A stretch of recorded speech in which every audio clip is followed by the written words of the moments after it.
চাচার ঘরে গিয়ে দেখলাম চাচার নাক মুখ দিয়ে রক্ত পড়ছে। আর চাচি আমাকে দেখলাম ভূতের মতো চুলগুলো ছেড়ে রেখেছে আর চোখ দুটো লাল হয়ে আছে, রাগে ক্ষোভে চাচার দিকেই তাকিয়ে আছে। আমরা যদি তখন চাচার ঘরে না যেতাম তাহলে চাচাকে মেরেই ফেলতো। আমার ফুপু গিয়ে চাচি আম্মাকে থাপ্পড় মারতে নিলে চাচি আম্মা চোখের ইশারায় ফুপুর হাত মুচকে দেয়। চোখের সামনে এসব হচ্ছিল, আমরা ভয়ে থরথর করে কাঁপছিলাম। এক পর্যায়ে মা ফুপু এবং চাচাকে নিয়ে ঘরে চলে আসে। চাচি আম্মা সেই রুমে একাই থাকে। আমরা বুঝতে পারছিলাম না আমাদের সাথে এইসব কি হচ্ছে। এরপর চাচাকে ডাক্তারের কাছে নিয়ে যাওয়া হয়। ডাক্তার ব্যান্ডেজ করে দেয়। চাচার সারা শরীরে ছিল কামড়ের দাগ। চাচা খুব অসুস্থ হয়ে পড়ে। চাচা তো এখন চাচি আম্মাকে দেখতেও পাচ্ছিল না, খুব ভয় পেত চাচি আম্মাকে। সবসময় বলতো ও একটা ডাইনি। এরপর থেকে চাচা আমাদের বারান্দার রুমেই থাকতো। আমরা অনেক চেষ্টা করেছি চাচি আম্মার মা বাবার সাথে কথা বলার। আমার ফুপু আমার ছোট ভাইকে নিয়ে গিয়েছিল, কিন্তু সেখানে তালা মারা ছিল। এরপর অনেক খোঁজ খবর লাগিয়েছি, কিন্তু কেউ বলতে পারে না তারা কোথায় গেছে। আর চাচি আম্মা রয়ে গেল সেই চাচার ঘরে। রাত হলেই ওই ঘর থেকে কি সব ধোয়ার গন্ধ আসতো। চাচা দিন দিন অসুস্থ হয়ে পড়ে। একদিন রাত 3টার দিকে মা বাথরুমে যাওয়ার জন্য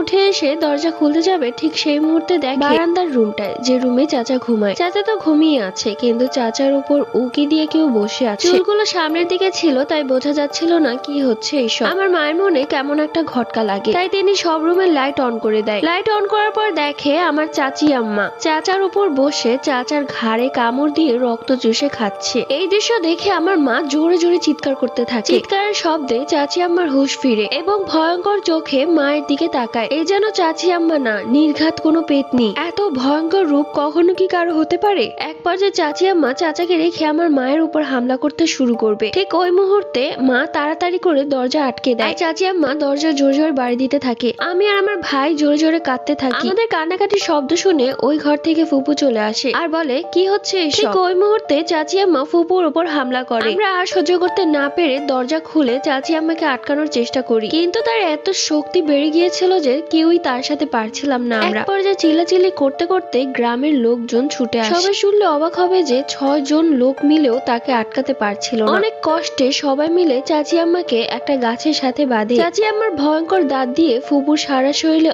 অনেক কামড় দিয়েছে। হাত দিয়ে ঠেকানোর চেষ্টা করেছিল, আঙুলে কামড় দিয়ে আঙুল কেটে ফেলেছে। কি যে রক্তাক্ত অবস্থা, একদিকে চাচা রক্তাক্ত অবস্থায় পড়ে আছে, অন্যদিকে ফুপু অজ্ঞান হয়ে গেছে। সবাই বলা বলি করতে লাগলো এই নির্ঘাত কোনো ডাইনি। আমার মা দৌড়ে গেলেন চাচার কাছে। চাচার বালিশটা রক্তে ভিজে গেছে। মা তার আঙুল চাচার নাক বরাবর রাখলেন। না, নিঃশ্বাস চলছে না। চাচা এই দুনিয়া মায়া ত্যাগ করে চলে গেছে পরকালে। অন্যদিকে ফুপুর অবস্থা খুব খারাপ।